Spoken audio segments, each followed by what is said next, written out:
Hey guys, welcome back to Modern Maternity. So today I'm shooting a video, I call it Blair Witch style, which is like found footage style. Welcome to my bathroom. I'm actually going to show slash demo my progesterone and oil shot that I'm doing on myself for the very first time. So man, when I did IVF for the first time 5 years ago, you would not have caught me doing this whatsoever. I was terrified of needles in the first place. And since then, I've graduated to being able to do all the stim medications in my stomach and my thigh and everything.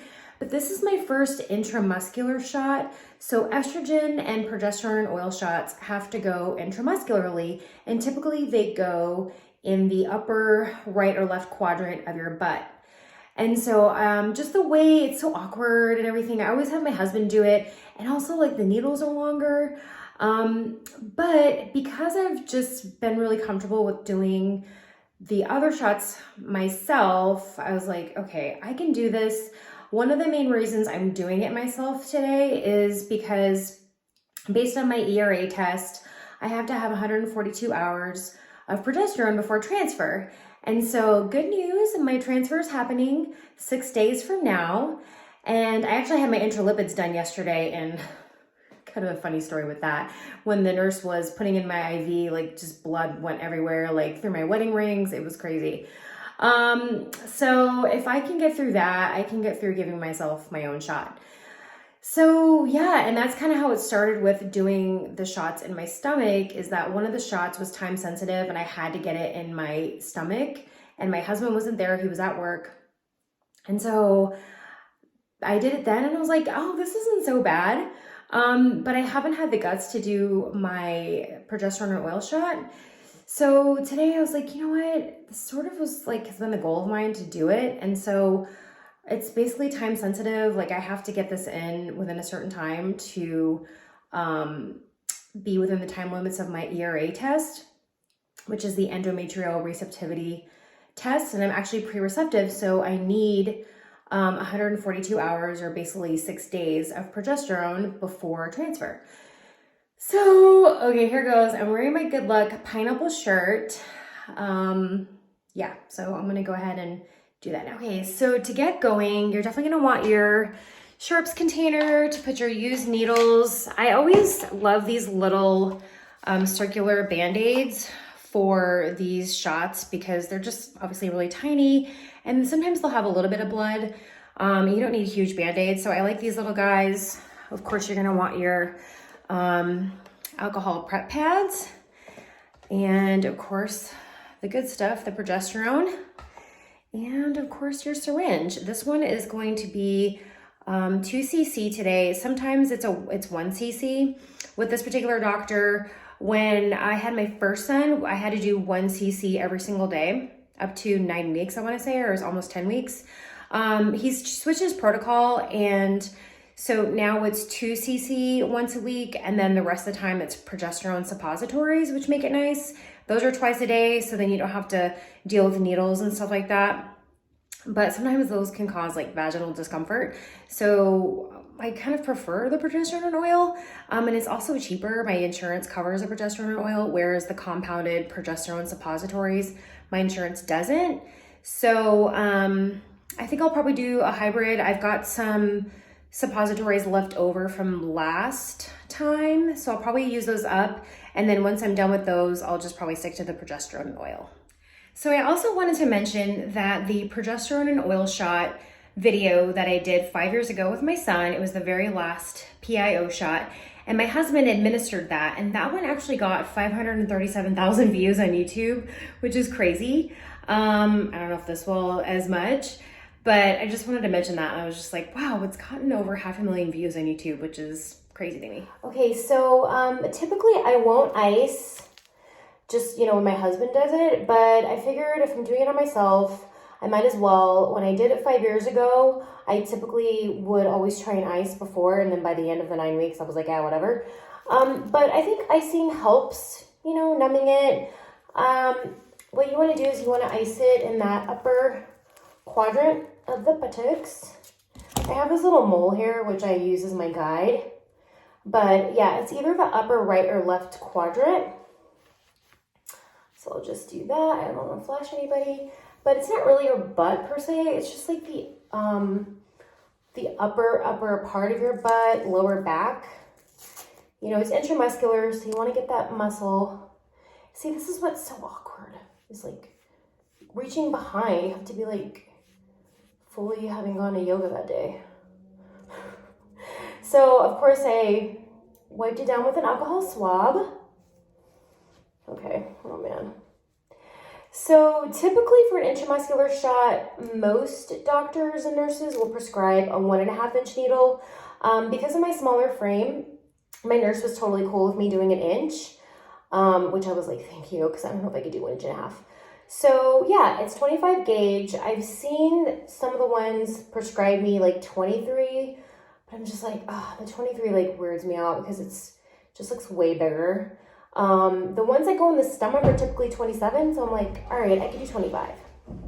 Oh my gosh, my little guy came in when I was trying to give him my shot. It's so funny because he's actually seen me doing shots to myself, and it just doesn't phase him out, you know? He knows it's mom was trying to make a baby. So you want to make sure that you get it up and that a little drop comes out. So you make sure like the needle is functional and everything. So yeah, I don't know if you can see, but there's a little drop right there. Okay, so for this one, they say in the instructions to spread out the skin, whereas when it's subcutaneous, like in your stomach and thigh, you want to like get a big thing of fat basically. But this one, because it's intramuscular, you actually want to spread it out. So, oh boy, here we go. All right, and I've iced it. They said quick dart-like motion. Oh God, when I'm actually doing it, I'm just like, dude. And this is TTC, okay. Oh, that was not bad, you guys. Yes. Everyone's seen all the like COVID shots on TV lately. Okay, this is very, very thick. This is another reason why I get my husband to do this. Because, okay, seriously, I literally can't get it in. Oh my gosh, this is going so slow. And this is a lot too, it's 2 cc. Okay, we're gonna be here all day. Can you see my face? I'm like so red right now. That actually was not bad, you guys. I can do this. I can't believe it. I was so like terrified. Now it's going so slow, come on. Because it's oil, it goes like so slow. The estrogen is also oil, but the progesterone I think is like thicker too. Okay. How long is this video gonna be? Literally, I still have, this is like slow motion right now. I'm sorry, guys. Oh my gosh, this is so hard. My husband goes way faster. He's also 6'7" and a big guy. So he just has like stronger hands and stuff. Oh my God. This is literally taking 4, 5, 4, 3, 2, 1. Okay. I did it! OMG right now. Okay.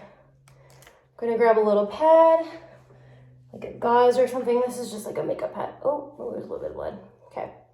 So sometimes a little bit of oil will come out of the injection site, which is not a big deal. First time when I did that, I freaked out because I was like, no, I need like all the progesterone.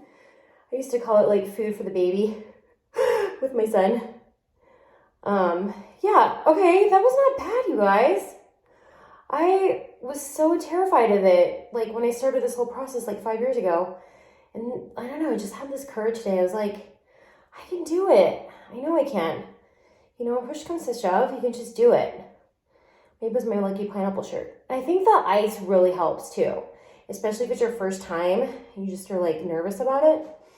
I think the next one I could probably do without icing it, but the ice definitely helped. Okay, got a little bit of blood, not bad. Sorry, TMI. Yeah, you know, that's kind of typical. They have said, like, I've seen some of the instructional videos where they show you to, like, pull back on the syringe when you put it in. I don't know. I asked my nurse about that, and she's like, nah. I mean, as long as it gets in, you're good. See, it's got a little, I mean, you can see, but there's a teeny little blood spot, but it's not bad. See, it's mainly just being awkward because it's like you're literally having to bend your whole torso just to get that proper spot. Okay, seriously, that was not bad. Okay. All right. Well, I did it. Oh my gosh, that was stressful, but then it was fine once the needle was in. But yeah, today is actually Cinco de Mayo. So, you know, I had a shot today. Different kind of shot. Cinco de Mayo. And then Mother's Day is on Sunday. So happy Mother's Day to all the moms out there and to all the moms to be and all the moms that want to be. I know this holiday is really hard for people in the infertility world. And I just, you know, I empathize with them. I've had a couple close friends who are going through what would be their first baby with IVF, and you know, the road was just so hard for them to get there. And but anyway, it's just all worth it once you have that baby in your arms and you're just like, I don't care how many shots I have to do. I want this baby, so it's all worth it. So hang in there to all those moms to be and all those moms who want to be. All right. So you got through it with me. I'm like sweating. I did my first PIO shot by myself. I can't believe it. Woo! Check that off the bucket list, the infertility bucket list. All right, guys, I will keep you posted on my transfer. I can't believe it's going to be in 6 days. That's so crazy. Yeah, so I'll just keep you posted on all that and have a great day. Talk to you later. Bye.